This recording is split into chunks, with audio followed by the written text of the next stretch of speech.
안녕하세요. 매일 새로운 사연을 전하는 읽어주는 사연 라디오입니다. 구독과 좋아요, 많은 공유 부탁드립니다. 오늘의 사연 시작하겠습니다. 안녕하세요. 올해로 이혼한 지 정확히 1년 된 30대 여성입니다.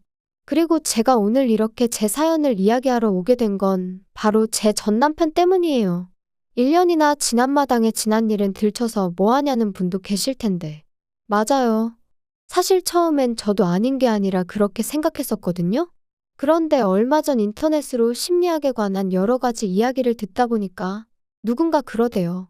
기억하기 싫은 일이라고 무조건 묻어두는 게 능사는 아니라고, 차라리 한 번쯤 속 시원히 털어놓는 게 도움이 될 수도 있다고요.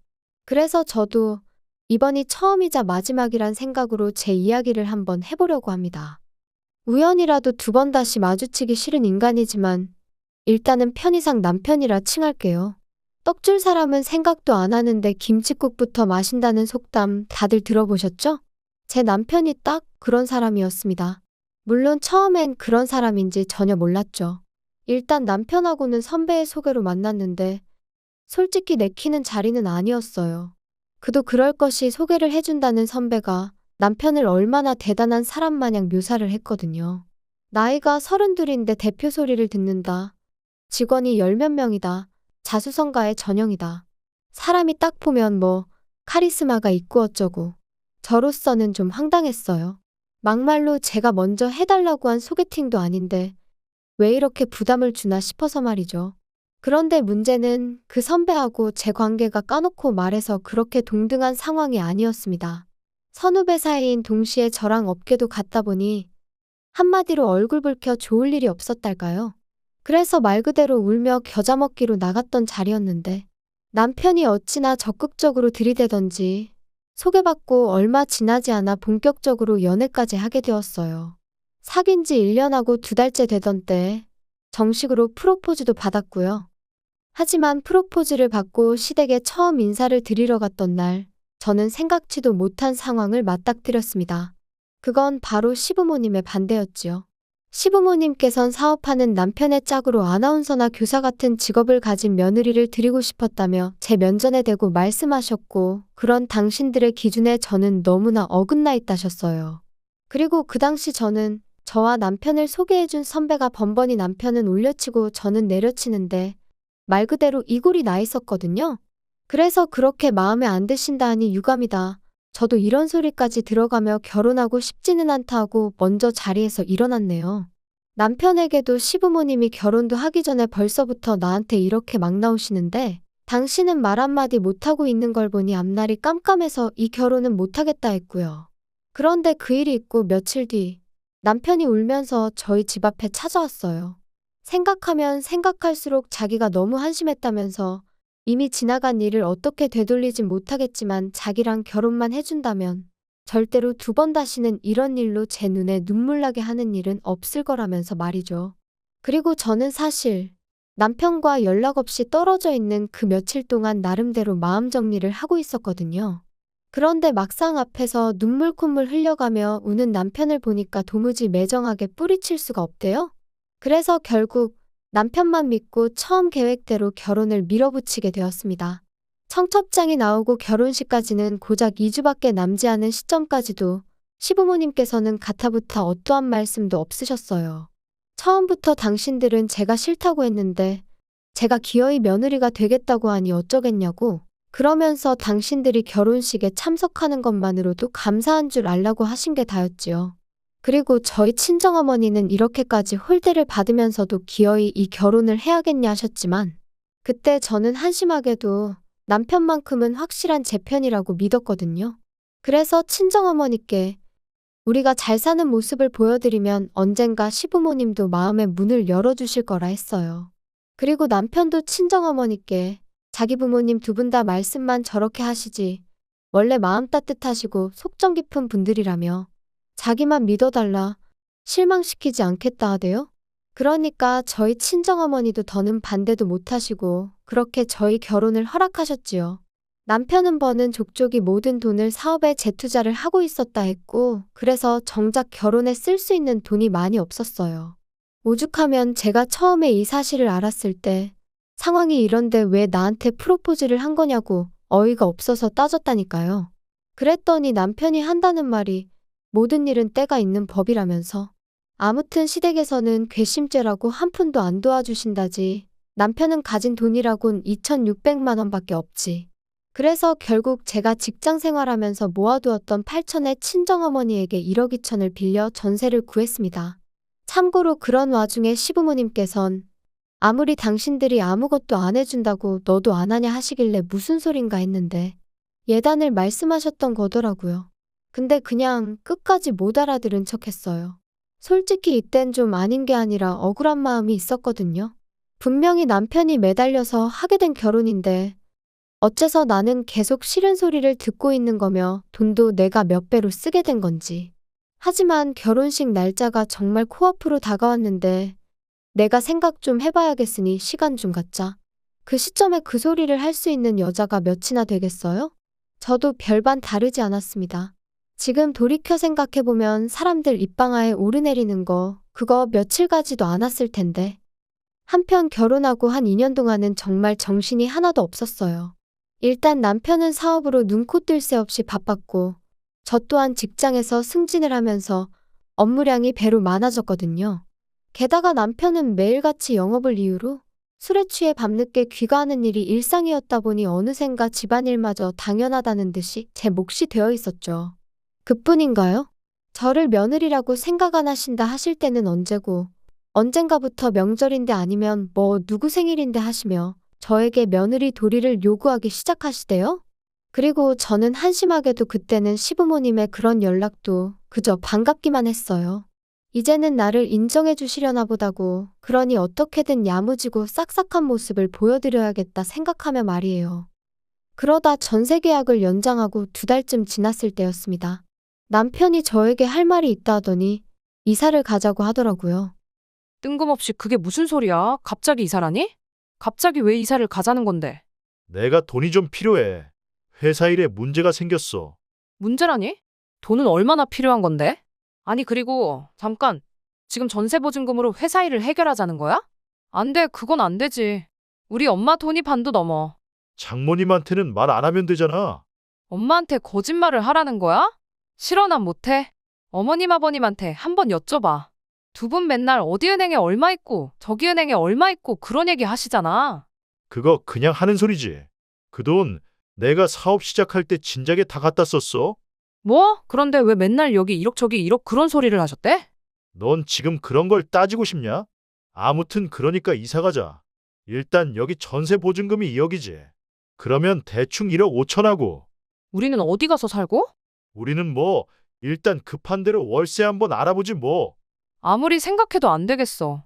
내가 100번 양보해서 내 돈은 빌려줄 수 있지만 엄마 돈은 절대로 안 돼. 이러다 내 사업 망하면 너도 망하는 거야. 아우 됐어. 그런 식으로 따지면 우리 엄마 돈까지 가져다 썼다가 당신 망하면 우리도 망하고 우리 엄마도 망하는 거야. 안 돼. 그리고 그때였습니다. 누군가 저희 집 초인종을 눌렀고 그래서 현관을 열어보니 저희 친정어머니가 서 계셨어요. 당황한 제가 언제 오셨냐니까 방금 오셨다곤 하셨지만 제가 아무렴 명색이 엄마 딸인데 표정만 봐도 어떤 기분이신지 알 수 있었죠. 그리고 동시에 이때다 싶어서 남편이 저희 어머니를 붙들고 무슨 소리라도 할까봐 걱정이 되더라고요. 그래서 일단 어머니를 모시고 집 밖으로 다시 나갔습니다. 일단 카페라도 가자고 뭐가 됐던 거기서 이야기를 하자면서 말이에요. 혹시 전부 들으신 거예요? 들으셨어도 아무것도 신경 쓰지 마세요. 나 진짜로 엄마한테 그런 부담 드리고 싶지 않아요. 안 도와줘도 괜찮으려나. 최서방이 서운해하면 어쩌냐. 서운해하긴요. 서운할 걸로 치자면 나야말로 시부모님한테 서운한 일 투성인걸. 아무튼 엄마는 아무것도 신경 쓰지 마세요. 그러면 너 이사는 뭐? 가긴 가려고? 그래도 남편이니 네 돈 내 돈 성긋기는 좀 그러니까. 일단 보증금에서 엄마 돈은 돌려드리고 남은 8천에서 3천은 월세 보증금하고 5천이라도 빌려줄까 싶어요. 그러면 그냥 네 돈 8천인가 그거 최서방 빌려주고 대신 엄마 집에 들어와서 살아. 그건 어때? 나야 괜찮은데. 정말 괜찮아요? 엄마는 덜 심심하고 좋지. 그리고 우리 딸 결혼하고 너무 말랐어. 엄마는 그게 너무 속상해. 그래서 좀 전에 그렇게 반찬을 해오신 거예요? 아이 참 괜찮은데. 아무튼 최서방하고 한번 얘기해봐. 엄마도 여유가 있으면 그 1억 최서방 딱 쓰라고 내주고 싶은데 그건 좀 힘들어. 미안해서 어쩌냐. 미안하단 말씀 진짜 절대로 하지 마세요.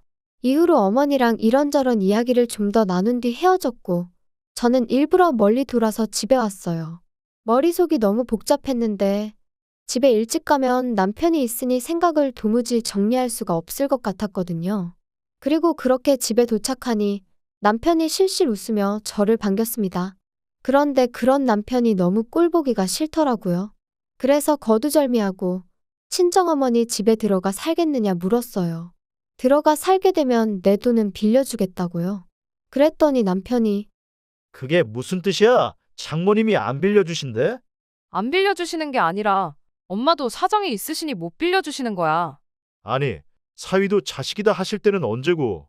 지금 사위 사업이 휘청거린다는데 그거보다 더 중요한 사정이 뭔데 도대체? 억지 좀 쓰지 마. 당신이 언제 우리 엄마한테 돈 맡겨놨어? 어이가 없네 진짜. 내 돈이라도 빌려갈 거면 엄마 집에 들어가서 사는 걸로 하고 그렇게는 못하겠음 뭐 어쩌겠어. 당신 사업은 당신이 알아서 해. 진짜 장모님도 너도 너무한다 진짜. 너무한다고 말이 나왔으니 한번 따져볼까? 결혼하고 이후로 나 당신한테 꽃 한 송이 받아본 적 없어. 지금은 사업에 투자해야 할 때라면서 생활비 100만 원 주는 거 말고 당신이 이 집 돌아가는데 기여한 게 뭐가 있어? 그래도 나 언젠가 우리한테 좋은 날이 오겠지 하고 이제껏 참았어.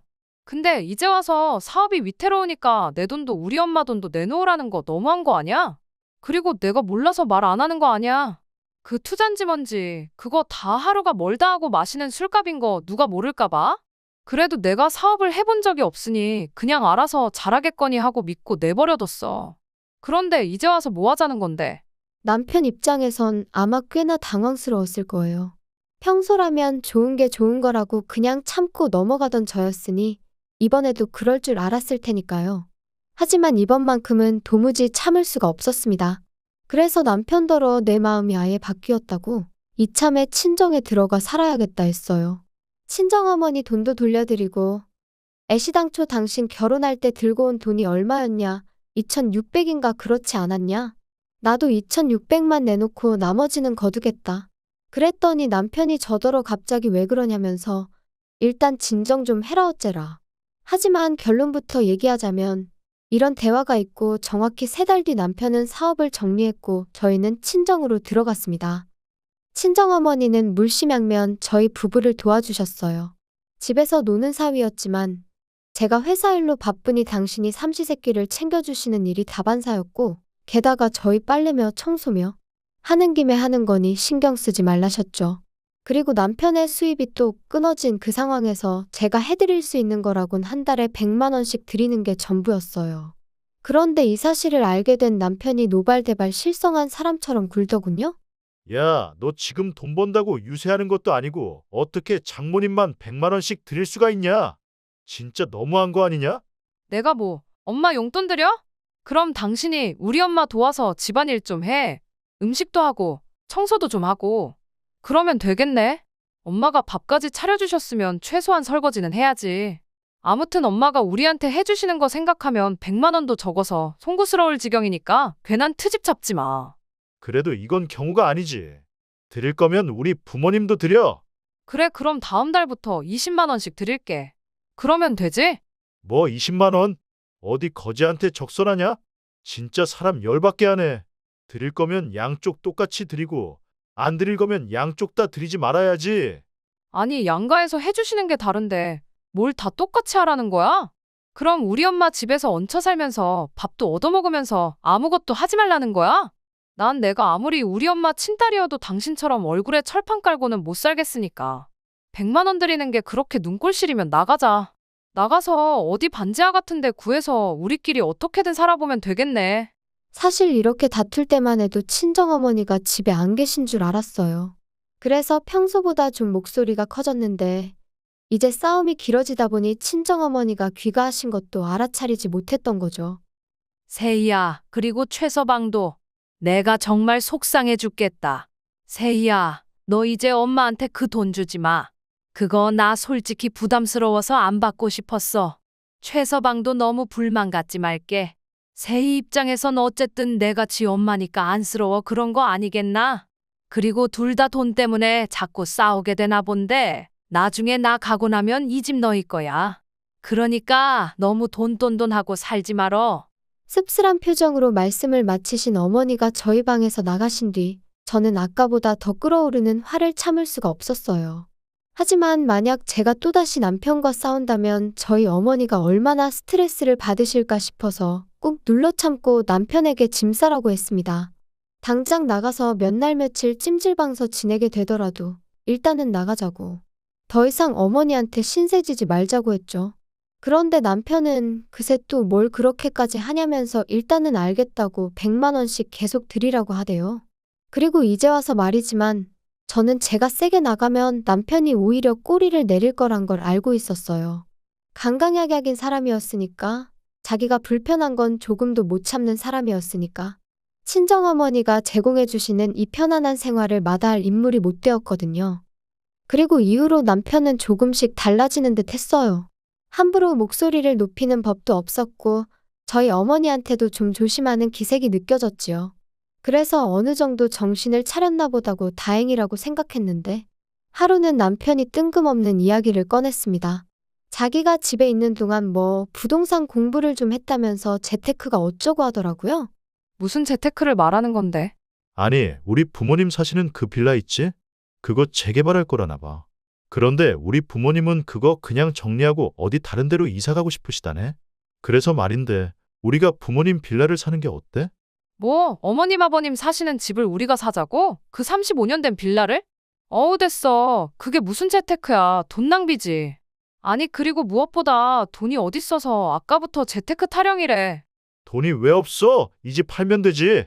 이 집 알아보니까 지금 8억 가까이 되더라. 8억이나 많아. 이건 엄마 집인데 이걸 우리가 왜 팔아? 아니, 그때 장모님이 나중에 우리 주신댔잖아. 그건 나중에. 진짜 뭔 말을 못하겠네. 자꾸 무조건 싫다고만 하지 말고 생각을 좀 해봐. 우리 부모님이 당신들 사시는 집을 6억에 내놓으실 거래. 그 35년 된 빌라를, 방도 2개밖에 없는 그 빌라를 6억에? 아우 됐어. 말이 좀 되는 소리를 해. 20억까지 갈지도 모른다니까. 아니 도대체 어디서 뭘 듣고 온 거야. 아무튼 쓸데없는 소리 하지 말고 부동산 공부니 뭐니 헛소리도 하지 말고 그냥 제발 일자리나 알아봐. 지금 벌써 몇 달째 놀고 있는지 알지? 나 진짜 당신 이럴 때마다 힘 빠져. 나야말로 진짜 너한테 실망이다. 기껏 재산 늘릴 방법 공부해서 알려주니까 고맙다고 말은 못할 망정. 그리고 장모님이 이 집 우리 주신다고 했는데 그거 좀 일찍 파는 게 왜 안 된다는 거야. 아니 막말로 팔았다 치면 우린 어디 가서 사니? 우리 엄마는? 우리 부모님 집에서 살면 되지. 그러니까 지금 우리 엄마 재산으로 시부모님 빌라 팔아드리자고? 우리 엄마더러 이 멀쩡한 집 두고 그 35년 된 빌라 가서 사시라고 하라고? 당신은 그게 말이 된다고 생각해? 뭐가 어때서 우리 부모님도 사시는데 장모님이 좀 사시면 어디가 덧나냐? 아이고 어이가 없다 진짜. 이제 보니까 재테크는 무슨 우리 엄마 재산 시부모님한테 나눠드리자는 소리로밖에 안 들리네요. 쓸데없는 소리 한 번만 더 해봐 진짜. 나 안 참아 진짜. 하지만 남편은 제 경고에도 불구하고 그때부터 낮이고 밤이고 재테크 타령을 해대느라 정신이 없었습니다. 그리고는 급기야 자기 마음대로 저희 어머니 집을 부동산에 내놓고 왔더라고요. 남편이 볼 일이 있다며 잠시 집을 비웠던 날 부동산에서 집을 보러 왔다고 찾아왔는데 저랑 저희 엄마랑 얼마나 당황했는지. 그래서 설마 싶어 그때부터 집 근처 부동산 총 6곳을 찾아가 보니 세상에 싹 다 내놨더군요. 그것도 금매로요. 저는 끓어오르는 분노를 더는 참을 수가 없었습니다. 남편하고 이야기해봤자 소용도 없겠다 싶었고요. 그래서 정말 마지막 희망을 가지고 아버님께 전화를 드렸어요. 그래도 시부모님은 적어도 뭐가 옳고 그른지는 확실히 아시겠지. 그러니 아들인 남편에게 한마디 따끔하게 해주시겠지 하는 마음으로 말이죠. 하지만 피는 못 속인다더니 그 얘기라면 이미 두영이한테 다 들었다. 걔 입장에선 그렇게 생각할 만하더라. 준다고 했으니 팔아도 된다고 생각을 했던 거겠지. 그리고 내가 말을 안 하려고 했다만 너는 니네 엄마 여기 와서 고생하는 건 싫고 네 시부모 여기서 고생하며 사는 건 상관없냐? 그런 이야기가 아니잖아요, 아버님. 아무튼 우리가 더 서운하다. 그리고 니네 엄마한테도 확실히 얘기해. 주기로 했으면 주셔야 되는 거라고. 그리고 너는 이제 니네 엄마 따르기 전에 내 아들 마누라고. 그러면 내 아들 그러니까 네 서방 말을 최우선시해야지. 막말로 서방이 집을 팔아서 죽을 써먹자고 하면 그냥 내 하고 믿고 따르면 되는 거야. 통화를 마치고 나니 정신이 멍해지는 기분이었어요. 도대체 제가 뭘 기대했던 건가 싶고 제 스스로가 한심했고 한편으론 말 그대로 얼이 빠진 듯했죠. 하지만 이내 정신이 맑아지면서 이 상황을 어떻게 정리해야 하는지 알겠더군요. 이혼이었습니다. 이대로 있다간 남편이고 시부모님한테고 등골 빨리다 죽겠구나 싶은 게 이제 더는 참으면 안 되겠구나 싶었죠. 이혼을 결심하기까지가 솔직히 쉽진 않았어요. 좋은 추억보단 안 좋은 기억이 많아서 별거 아닐 거라 생각했는데 그래도 미운 정도 정이라더니 한편으론 나까지 이 인간을 안 챙기면 누가 챙겨주겠나 싶고 그런데 그런 제 마음도 모르고 남편은 계속해서 재테크 타령이나 해대고 시부모님은 시부모님대로 저한테 네 남편한테 잘해라 서방이 곧 하늘이다 그런 문자나 보내시고 그래서 감사하게도 덕분에 마음을 굳힐 수 있었습니다. 그리고 저는 2022년 10월 21일 남편에게 집에서 나가달라고 했어요. 이혼하자는 말과 함께 말이죠. 이후의 일은 솔직히 쉽지만은 않았습니다. 처음부터 남편이 협의 이혼은 안 해준다 하여 꽤나 애를 먹었거든요. 하지만 제가 변호사를 구했듯 남편도 어디 가서 상담을 받았던 거겠죠? 이혼 소송을 걸고 얼마 지나지 않아 취하해달라며 협의 이혼을 하겠다고 태도를 바꾸더라고요. 그 이유를 따로 묻지는 않았어요. 그때는 그저 이유가 어찌됐건 하루빨리 이 인간하고 남남이 되고 싶다 그 생각뿐이었으니까요. 남편과 이혼한 후 솔직히 한동안은 주변 그 누구에게도 정확히 어쩌다 제가 이혼을 한 건지 말을 못했습니다. 돌이켜 생각할수록 제가 참 바보같이 살았다는 후회와 스스로의 미련함에 시쳇말로 쪽팔렸거든요. 그런데 지금 이렇게 털어놓고 나니까 그래도 순간순간 제 나름대로 최선을 다했다는 건 변함없는 사실이고 그것만큼은 그 누구도 저를 욕할 수는 없다고 생각해요. 그랬기에 결단을 내릴 수 있었고 남편의 어떤 소식에도 동요하지 않을 수 있게 되었으니까요. 어떻게 마무리를 해야 하나 싶은데 생각보다 훨씬 마음이 후련하고 오랫동안 밀린 숙제를 끝낸 것 같은 게 털어놓기를 잘한 것 같네요. 오늘을 마지막으로 더는 이 일을 들추지 않고 앞만 보고 열심히 살아보겠습니다. 긴 이야기 들어주셔서 감사합니다. 오늘의 사연은 여기까지입니다. 구독과 좋아요, 알람 설정해주시면 앞으로 더 좋은 사연으로 찾아오겠습니다. 감사합니다.